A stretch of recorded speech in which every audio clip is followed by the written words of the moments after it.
So is there anyone here who is naturally good at sport? Give me a wave of your hand if that's you. You know, you were the kind of person, it's all right, you can put your hand up, come on. You were the kind of person who used to get picked for the school team.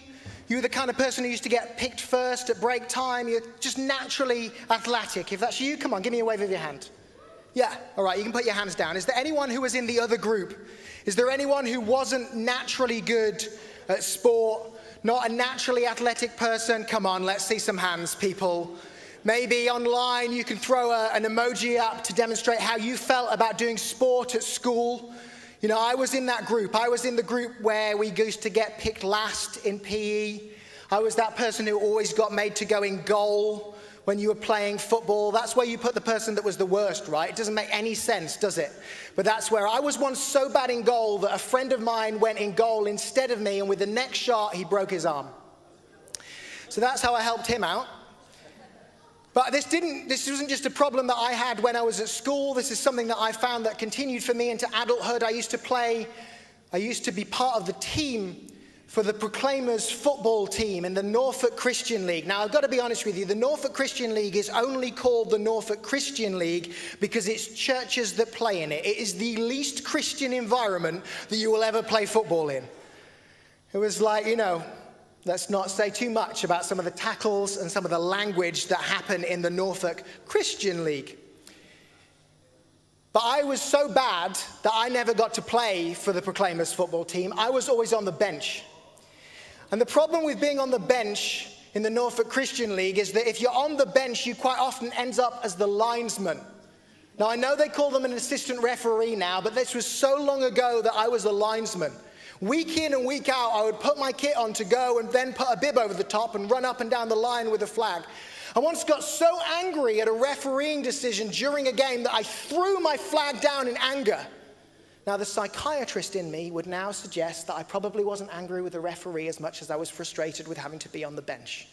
But it was a different time and I wasn't as reflective then. But I've been thinking a little bit about what it's like to end up on the bench. And it's all well and good, isn't it, really? It doesn't cause us too much harm in the long run if we're on the bench at school, if we're on the bench when we're growing up. It doesn't even cause us too much difficulty if we're on the bench at all sporting occasions. But what happens when we feel like we're on the bench in life? I've got a bench here especially. I mean, we really blew the budget for it.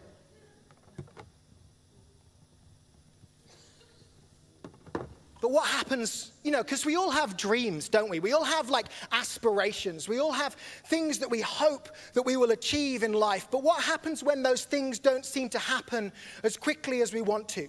You know, when we don't find the promotion that we're looking for at work, or when the relationship that we were hoping would come into fruition doesn't happen, or you know, when whatever it is that we're hoping for or dreaming for doesn't come to pass in the time frame that feels okay for us. Maybe in a church context. You know, I don't think this is a message just for people that would call themselves a Christian today, but maybe we're a part of church, maybe we're planted here, and it's like that with the vision of our church, seeing the salvation of our city. It feels like, well, it's not happening as quickly as I would like it to happen. What happens if we feel like we've ended up sat on the bench? And maybe there's other people who seem like they're doing better than us. Maybe there's other people and we watch them having the opportunities that we wish we could have. And we like those people, but how do we feel when we feel like we're on the bench? Maybe we feel like we're on the bench because we've never had our chance. We've never had our shot. We've never had our opportunity. Life is passing us by and our moment looks like it's never going to come. Or maybe we feel like we're on the bench because we've been subbed off. Maybe we feel like we messed up. Maybe we feel like we had our chance, we had our opportunity, and it didn't work out the way that we hoped it would.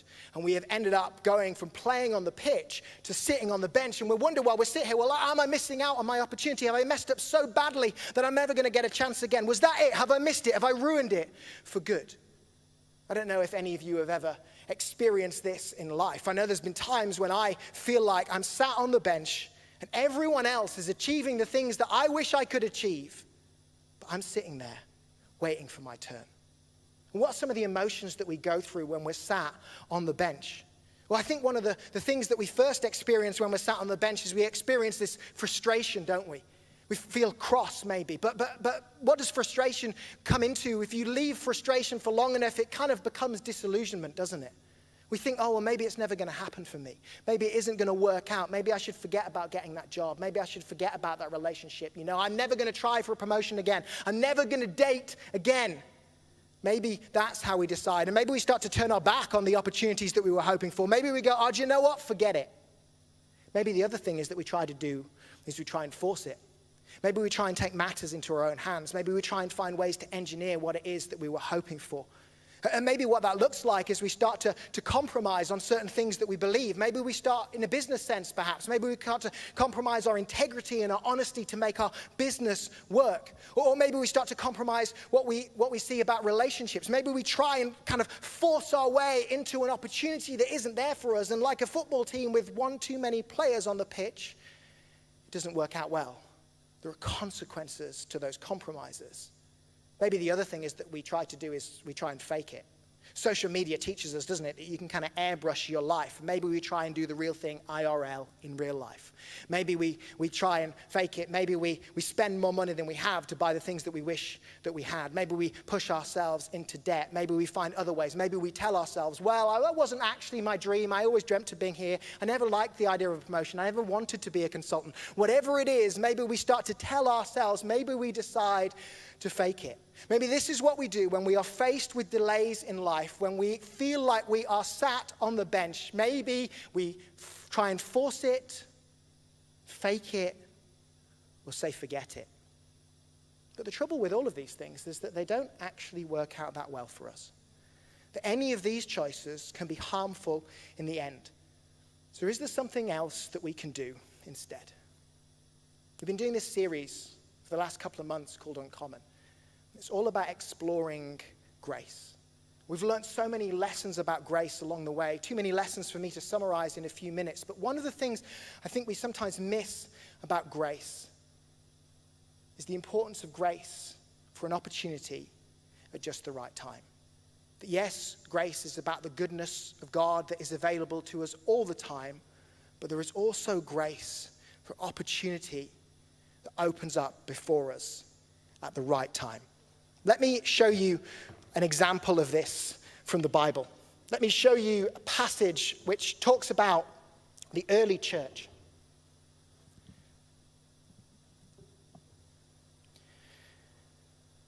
Let me set the context. We're going to read a little bit from Acts chapter 1. And what's happening in Acts chapter 1 is that Jesus has kind of completed his earthly ministry. So he has been born as a frail human baby. He has walked on this earth for 33 years. He has died to take away the stuff that should separate us from God, and he has been raised to new life again. He has appeared numerous times since his resurrection to his disciples, and just before this, he has ascended into heaven.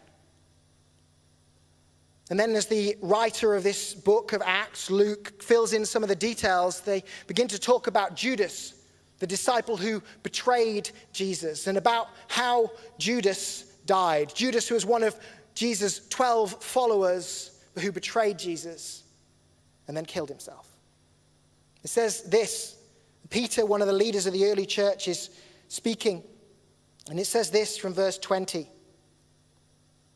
It says, "For Peter said, it is written in the book of Psalms, may his place be deserted, let there be no one to dwell in it." That's what Luke has just written about the place that Judas died. But he says, and may another take his place of leadership. Therefore, it is necessary to choose one of the men who have been with us the whole time the Lord Jesus was living amongst us, beginning from John's baptism to the time when Jesus was taken up from us. For one of these must become a witness with us of his resurrection. So they nominated two men, Joseph, called Barsabbas, also known as Justus, had a lot of names. I always think, like, you know how rappers have a lot of names? This guy had a lot of names. And Matthias. Then they prayed, Lord, you know everyone's heart. Show us which of these two you have chosen to take over this apostolic ministry which Judas left to go where he belongs. A bit salty, but anyway. Then they cast lots, and the lot fell to Matthias. So he was added to the 11 apostles. Thinking of those on the bench, it strikes me that Matthias had been on the bench for a long time. It says that he had been with them since John's baptism. That was right at the start of Jesus' ministry. So Matthias had been waiting for 3 years. He'd been waiting as long as any of the other disciples. He'd been around a while, but he hadn't made it into the first team. He wasn't one of the 12 closest to Jesus. He was waiting on the sidelines, on the bench. But then grace opens the door of opportunity. And I say grace because they literally cast lots. Another translation I read said that they draw straws. So this is partly a decision that is made on merit. They get it down to the final two, but instead of putting it to the vote like they would do on X Factor, they cast lots instead. Can you imagine if we picked leaders that way in church? Can you imagine if we sat down with a schedule and we just started rolling dice to see who it was that was going to lead worship one Sunday? You just see Sam there going, no, Phil, that's not a 2. That's not you. That's a 3. It's a 3. It's definitely not you. It's definitely not your turn. Or if we were drawing straws to see which one of us was going to get to speak next Sunday. Does anybody fancy drawing cards to see who's doing the offering tonight? No? Okay. Now, a long time ago, I talked about this. And I got some pushback because I suggested that grace sometimes looks like luck. But isn't that what's described here? This is grace and favor. This is the goodness of God poured out, but not poured out based on us, poured out based on his goodness, poured out based on his timing, poured out based on his agenda and his will, not ours. Within the church, we might say, oh, this person has been graced. We might say, oh, that person is blessed. But outside of the church, they might say, hey, they got lucky, didn't they? Undoubtedly, this is the grace in action. This is the door of opportunity opening up for Matthias. He'd been on the bench for a while, right? He'd watched 12 other guys given a go. He'd waited 3 years for his opportunities. He probably thought that his chance was going to come much earlier. He probably ended up waiting a lot longer than he expected. And it is important to see that grace opens the door of opportunity, but it rarely does it in the time frame that we expect. In the scope of the Bible, though, Matthias wasn't actually waiting all that long. Last weekend, Esther preached an excellent message about Joseph. You should go back and listen to it. But thinking about Joseph's dream, from when Joseph had his dream to when that dream was fulfilled, well, he went about 13 years from the dream until he became the prime minister of Egypt. He went 9 more years until his brothers came and bowed down before him. 22 years waiting for his dream to be fulfilled. And Esther wonderfully articulated how it was grace that opened the door for Joseph. I'm fortunate enough, I get to read people's message notes before they go. And I was thinking, well, Joseph, yeah, it was about the grace of God, but it was also about his hard work and diligence, wasn't it? So when Esther's notes came through, I went back to the scripture and I thought, I'm going to show her that it's not just the Lord's favor, it's also Joseph's hard work and diligence. And do you know what it says? It says it's the Lord's favor. Yeah. So Esther was spot on. She was absolutely right. It was grace. It was grace that opened the door for Joseph. It was grace that opened the door of opportunity for him. But how long did it take to open the door of opportunity? Well, 13 years for it to get started and another 9 before he saw the promise fulfilled. How many of us would be happy spending 22 years watching other people get their chance and waiting for opportunity to come? How many of us would be happy waiting for 3 years like Matthias does on the bench? Matthias is an example of endurance, of staying the course, of holding out, of waiting until grace opens the door. And for those of you that are waiting, I have 4 words for you. Don't give up yet. I know that it's frustrating. I know that some of you have been feeling like jacking it all in. I know that you've begun to wonder if God still cares about you or is listening to you. And some of you wouldn't even say that you knew about God, but you've begun to wonder if the purpose that you thought you had in life is really still there for you. But just because you're on the bench, don't give up yet. It might take longer than you expect. It might not happen in the way that you expect it. But there is something incredible when grace opens the door. So if you feel like you're stuck on the bench, don't throw in the towel. Don't hand back your shirt. Don't submit your transfer request just yet. Don't give up yet. But there's something else that I want to show you. Another lesson that comes here and both helps us and challenges us as we wait. And it is this. Sometimes when it comes to opportunity, we can't earn it and we don't deserve it. We see that in Matthias' predecessor, because where does the gap come from? Why is there a space on the team? Judas. Judas is the one who betrays Jesus. And it would be easy to assume that he just had a last-minute lapse. I mean, this guy was one of Jesus' 12 chosen disciples. Surely he was generally a good bloke who just kind of messed up at the end, right? Not so much. Because Judas betrays Jesus for money. And it turns out that issue had been in his life for a while. In John chapter 12, we read of an occasion when a woman comes and pours expensive perfume over Jesus. And it says this. It says, one of his disciples, Judas Iscariot, who was later to betray him. John likes to always mention that when he mentions Judas, just in case anyone misses what happens at the end. Why wasn't this perfume sold and the money given to the poor? It was worth a year's wages. He did not say that because he cared about the poor, but because he was a thief. As keeper of the money bag, he used to help himself to what was put into it. Leave her alone, Jesus replied. It was intended that she should save this perfume for the day of my burial. You will always have the poor among you, but you will not always have me. You know, for the leaders amongst us, I think Judas offers us great encouragement, because even Jesus didn't have a 100% success rate with his followers. Even with his closest team, he didn't have a 100% success rate. But in my view, Judas is one of the greatest examples of grace in the Bible.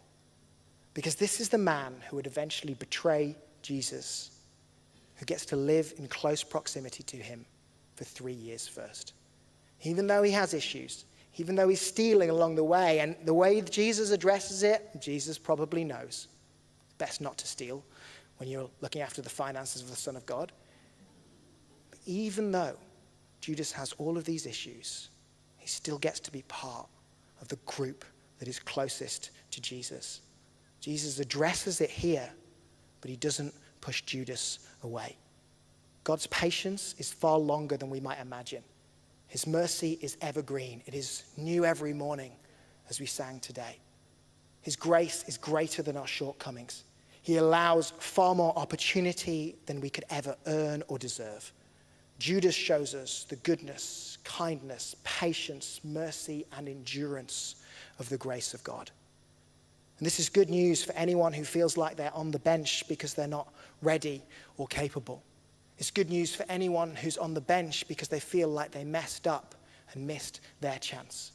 For anyone who thinks that they've ruined it. It's humbling too for those of us who see someone on the pitch, see someone getting the opportunity and think, well, I deserve it more than they do. Well, maybe it's not about how much we deserve it. Sometimes when it comes to opportunity, we can't earn it and we don't deserve it. It's a gift of God. It's grace. Let me give you a novel way to remember this. If you're taking notes, I want you to write down the number 13. T-shirt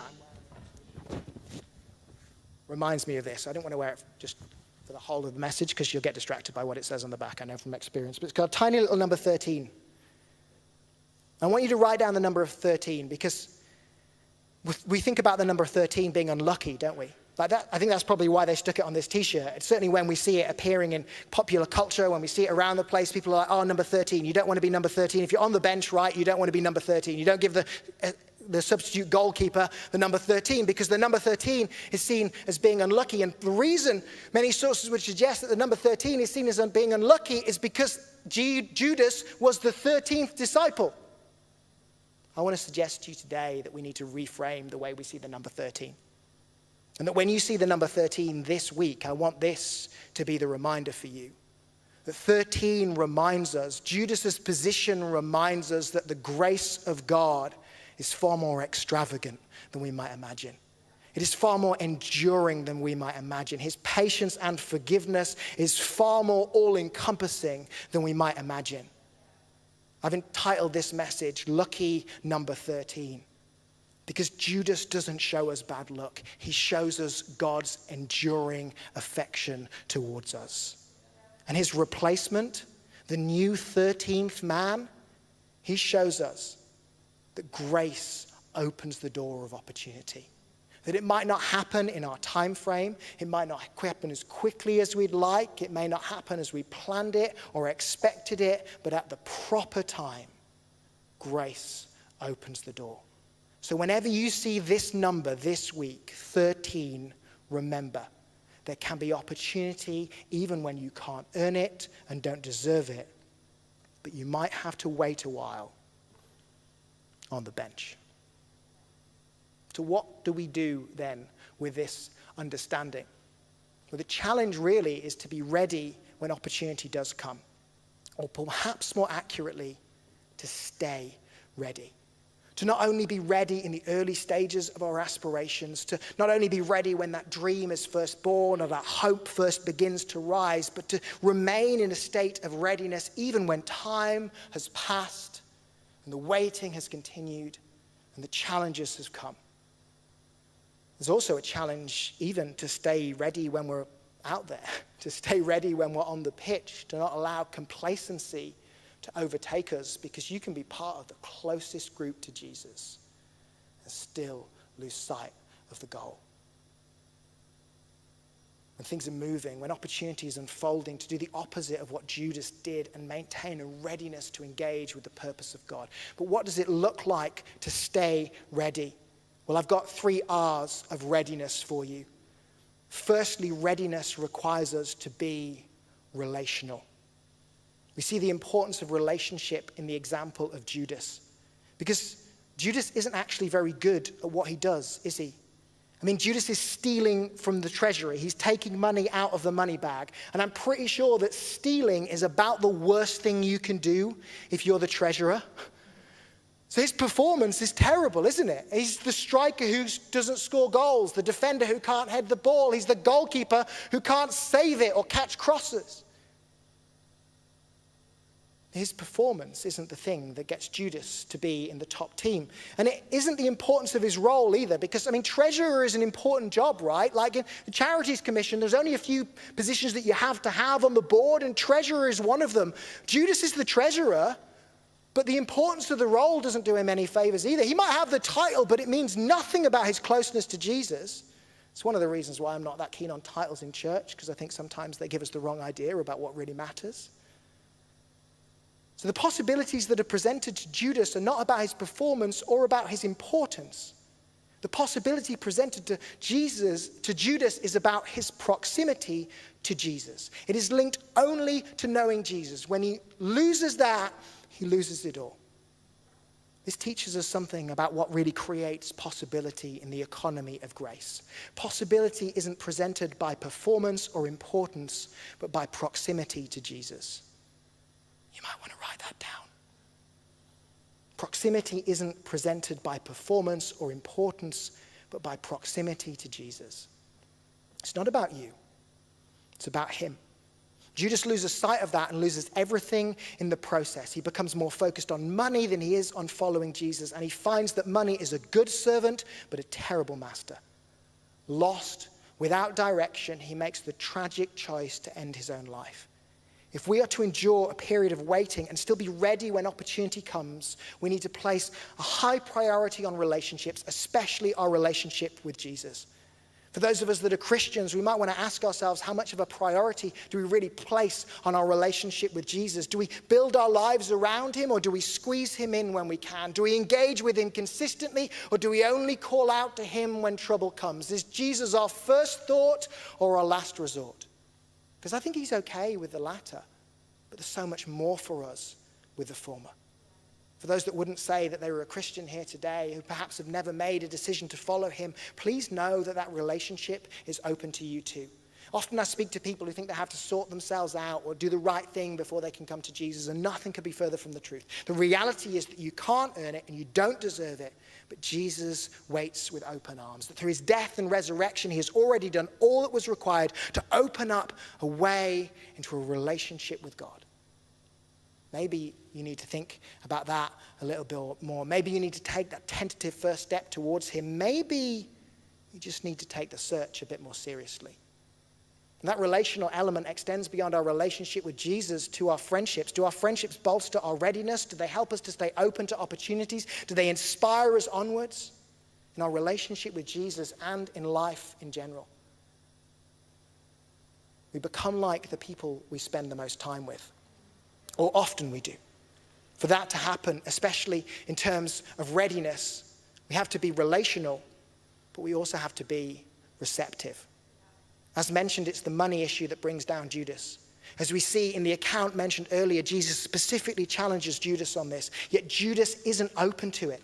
Think about that for a minute. He is living day by day in close proximity to the Son of God. He can speak to Jesus any day, any time, wherever he is, but he isn't receptive to what Jesus says.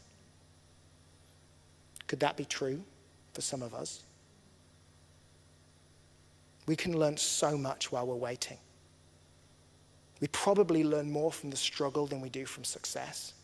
But we won't learn anything while we're waiting if we aren't receptive, if we aren't open, teachable, reflective. For Judas, we see how his experience with Jesus doesn't change him, nor does the knowledge that he encounters along the way. What would have made all the difference would be if he was open to change. What's the lesson here? Opportunity doesn't come by experience or expertise, but by an openness to what God is doing in our lives. You might want to write that down too. Opportunity doesn't come by experience or expertise, but by openness to what God is doing in our lives. So the question then becomes, not only how much of a priority do we place on a relationship with Jesus, but how open are we to hearing from him? Is there a freshness about our relationship with Jesus? Is there a receptiveness? Are we just going through the motions rather than really engaging with Jesus? Do we speak to him in a distant, habitual way, or in a way that speaks of a true relationship? Is reading the Bible a chore or an opportunity? Do we come to church out of a sense of obligation or with a spirit of opportunity? Maybe there are godly leaders in our lives. How open are we to their guidance? Do we actually do the things that they encourage us to do? How receptive are we to the example of our peers around us? Maybe you're struggling in this moment. Maybe receptiveness for you is about nothing more than saying, God, I just open my life up to you. I don't know how I can make it through the day, but I just open today up to you. You know, maybe that's all that is required for some of us, to open ourselves up to what God wants to do. Maybe you wouldn't say that you know Jesus today. It doesn't mean he isn't speaking to you.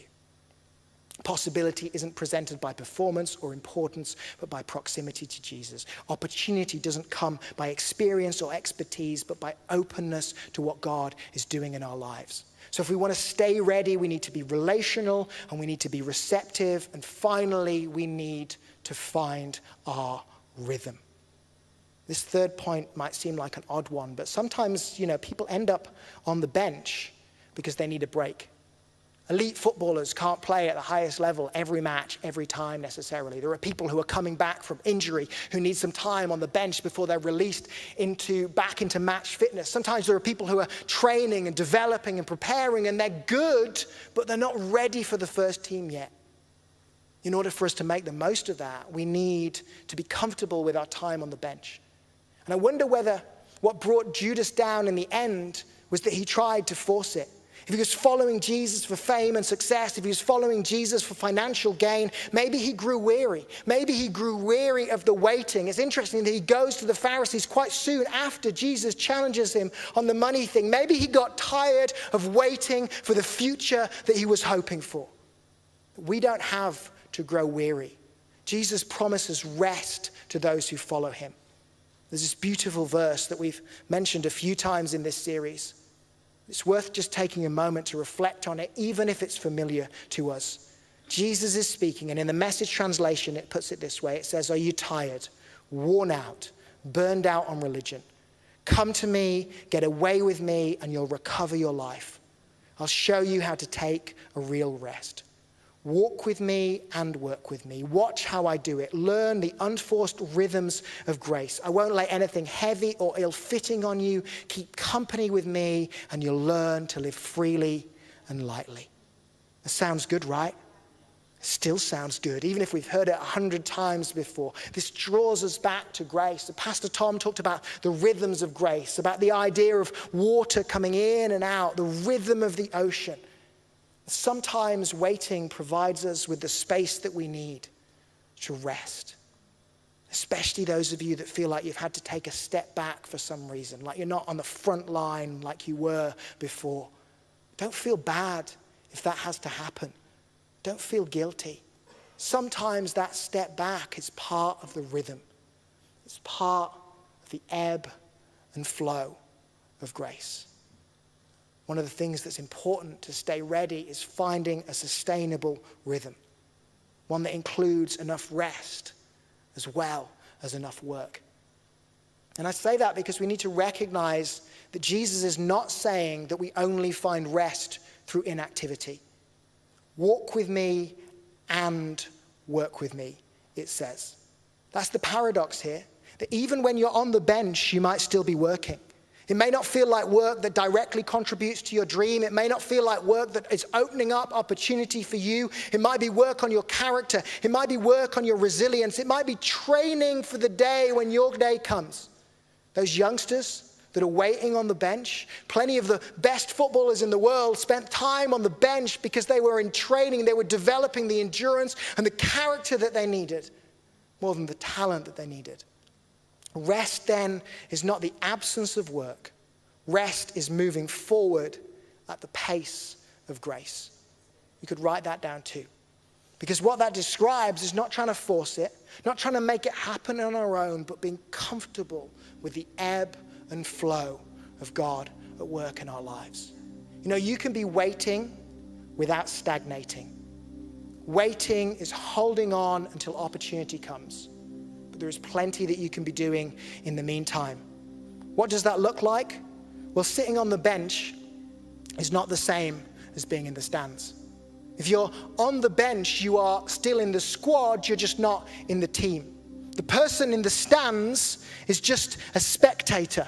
That's where the cynicism comes from. Anyone who's been at the football will have watched an overweight man tell a super fit 25-year-old that he's out of shape and rubbish, despite the fact he couldn't run up and kick a football, let alone manage 90 minutes.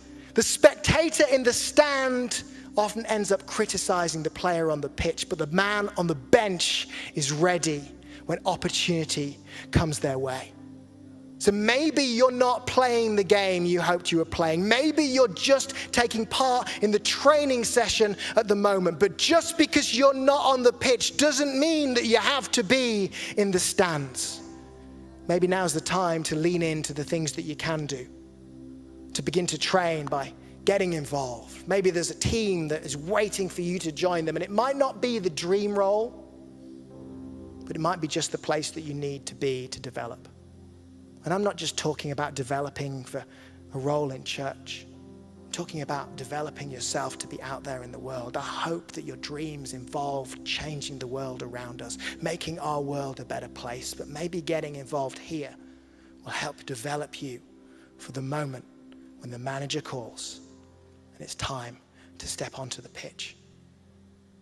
We can probably take that bench back now, because as I draw to a conclusion, I hope that these 3 ideas will help you to stay ready, especially if you're waiting, but even if you're in the thick of it. Be relational, be receptive, and find your rhythm.